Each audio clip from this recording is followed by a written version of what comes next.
অসমীয়া মাধ্যমৰ ছাত্ৰ-ছাত্ৰীসকলে এটা ডাঙৰ সমস্যাৰ সন্মুখীন হোৱা প্ৰায় দেখা পাওঁ আৰু এই ডাঙৰ সমস্যাটো হৈছে ইংৰাজী বিষয়টো আৰু ইয়াৰ ব্যাকৰণসমূহক লৈ ইংৰাজী বিষয়টো বা ইয়াৰ ব্যাকৰণসমূহ ভালকৈ শিকাৰ আগতে অসমীয়া ভাষাটোৰ ব্যাকৰণসমূহ প্ৰণালীবদ্ধভাৱে আৰু খুব ভালকৈ শিকি নোলোৱাটো প্ৰথম আৰু মূল কাৰণ বুলি আমি ক'ব পাৰোঁ আৰু দ্বিতীয় কাৰণটো হৈছে ইংৰাজী ব্যাকৰণ শিকিবলৈ গৈ তেওঁলোকে প্ৰণালীবদ্ধভাৱে এই ব্যাকৰণসমূহ আৰম্ভণিৰ পৰা শিকি নলয় ইংৰাজী ভাষাটো শিকাৰ আগতে ব্যাকৰণসমূহ প্ৰণালীবদ্ধভাৱে খুব সুন্দৰকৈ শিকিলেতো খুবেই দৰকাৰ যিদৰে আমি অসমীয়া ভাষা শিকোতে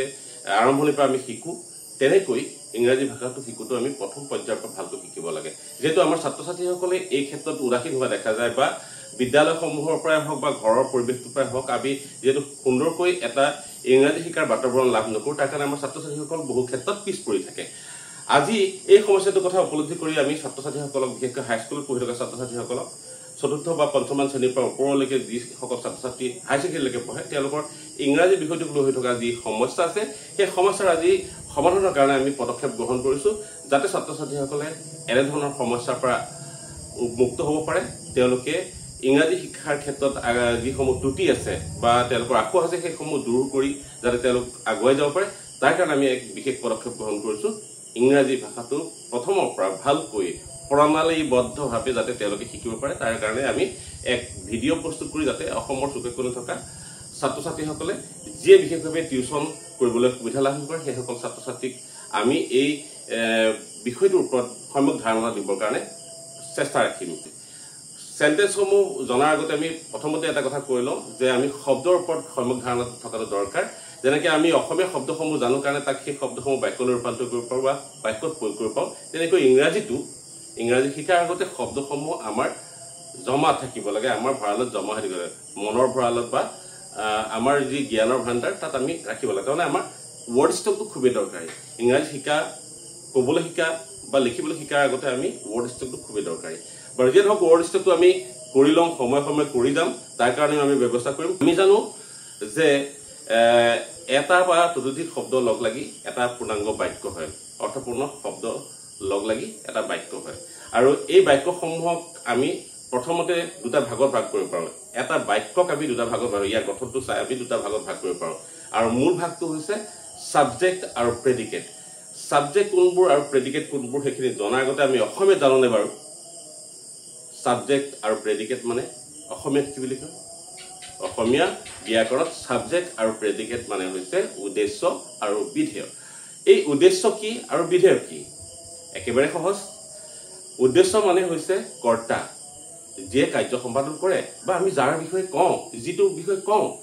গতিকে কৰ্তা যিজনে কাৰ্য সম্পাদন কৰে আমি যাৰ বিষয়ে কওঁ বা যিটো বিষয়ৰ ওপৰত আমি উপস্থাপন কৰিম সেই বিষয়টোৱে হৈছে উদ্দেশ্য আৰু এই উদ্দেশ্য বা কৰ্তাগৰাকীয়ে যি কাৰ্য সম্পাদন কৰিব বা যি কৰিব বা তেওঁৰ বিষয়ে আমি যি ক'ম সেই বাকী অংশখিনি হ'ব বিধেয় মানে আমি জানো যে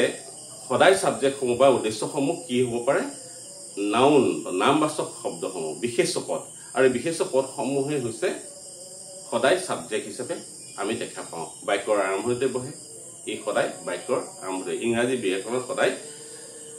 ছাবজেক্টসমূহ বাক্যৰ আৰম্ভণিতে বহে আৰু ছাবজেক্ট যিহেতু আমি গম পালোঁ উদ্দেশ্যকে যিহেতু আমি ছাবজেক্ট বুলি কওঁ একশ্যন অফ ডুৱাৰ অফ একশ্যন মানে যিজনে কাম সমাধান কৰে যিয়ে কাৰ্য সমাধান কৰে যাৰ বিষয়ে আমি কওঁ সেইটোৱে হৈছে ছাবজেক্ট মানে কৰ্তাকে ইংৰাজীত ছাবজেক্ট বুলি কোৱা হয় আৰু বাকী যিখিনি অংশ আছে প্ৰেডিকেট মানে বিধেয় আৰু এই ছাবজেক্ট আৰু প্ৰেডিকেটৰ প্ৰথম ভাগটোত আমি জানো যে প্ৰথম ভাগটো যিটো বাক্যৰ আৰম্ভণিতে বহে ভাৰ্বৰ আগত বহে নাউনসমূহ বিশেষকৈ নাউনো হ'ব পাৰে কেতিয়াবা প্ৰনাউনো আমি হোৱা দেখা পাওঁ আৰু এই নাউনসমূহৰ মাজত কেতিয়াবা মেটেৰিয়েল নাউনো থাকিব পাৰে এবষ্ট্ৰেক্টো থাকিব পাৰে proper noun common noun collective noun যিকোনো হ'ব পাৰে এই কালেক্টিভ নাউনত আমি কেতিয়াবা সমস্যা হোৱা দেখা পাওঁ এই গ্ৰুপ অফ ৱৰ্ডছ মানে কেইবাটাও শব্দ লগ লাগি কেতিয়াবা কালেক্টিভ নাউন হোৱা দেখা যায় বিশেষভাৱে এই ফ্লক অফ বাৰ্ডছ বা আমি তেনেধৰণৰ বহুত পাইছোঁ যিসমূহ এই বাঞ্চেছ অফ ফ্লাৱাৰ্ছ এনেধৰণৰ বহু আছে বহু শব্দৰ সংযোজন আছে দেখিছোঁ কেইবাটাও শব্দৰ সমষ্টি হৈ এটা বস্তুক প্ৰতিনিধিত্ব কৰে তেতিয়া আমি কালেক্টিভ নাউন বা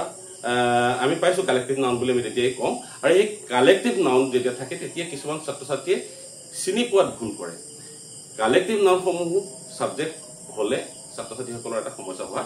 দেখা যায় গতিকে আমি এটা কথা জানিম সাবজেক্টটো কেৱল এটা শব্দই যে হ'ব pronoun হলে এটাই হ'ব normally I we he she হ'ব পাৰে কিন্তু মানুহৰ নাম বা স্থায়ী নাম বস্তুৰ নাম যেতিয়া হয় এটাই হ'ব কিন্তু কেতিয়াবা কি হয় এই সাবজেক্টটো দীঘল হোৱা দেখা যায় the driver of the bus বাছখনৰ চালকজন এজন মানুহকে বুজাইছে বাছখন যদি সোমাই আছে বাছখনৰ চালকজনকে বিশেষভাৱে কোৱা হৈছে যেহেতু গতিকে the driver of the bus এই গোটেইটো হ'ব subject the driver of the bus যেনেকৈ কোৱা হয় তেনেকৈ the leaves of the tree গছজোপাৰ পাতবোৰ the leaves of the tree গছৰ পাতবোৰ একলগ কৰি পেলাই কোৱা হৈছে আৰু গছৰ পাতবোৰ বিষয়ে কিবা এটা কয় are green the leaves of the tree are green এই গছৰ পাতবোৰ সেউজীয়া গছৰ পাতবোৰৰ বিশেষ কথা ক'বলৈ ওলাইছো হেতু হ'ব subject the man with red shirt the man with blue shirt is my brother এই ৰঙা চোলা পিন্ধা বা নীলা চোলা পিন্ধা মানুহজন মোৰ দাদা হয় তে এই যে the man with red shirt বা blue shirt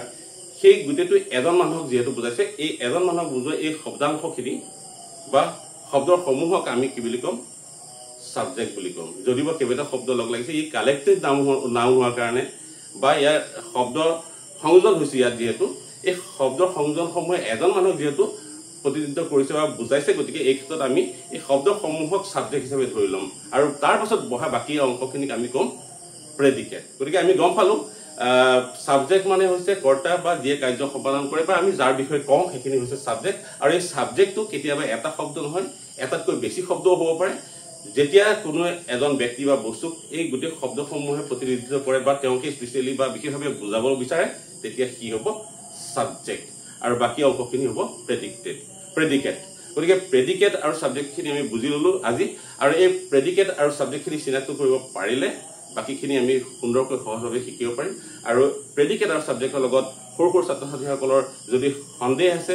বা প্ৰশ্ন অৱকাশ আছে তেতিয়াহ'লে আপোনালোকে আমাৰ লগত যোগাযোগ কৰিব পাৰে আপোনালোকৰ শিশুসকলক যদি এই বিষয়ে সঠিক জ্ঞান দিব বিচাৰে কিবা কাৰণ যদি আপোনালোকৰ এতিয়াও এই ভিডিঅটো চোৱাৰ পিছত আকৌ থাকি গৈছে তেতিয়াহ'লে তলত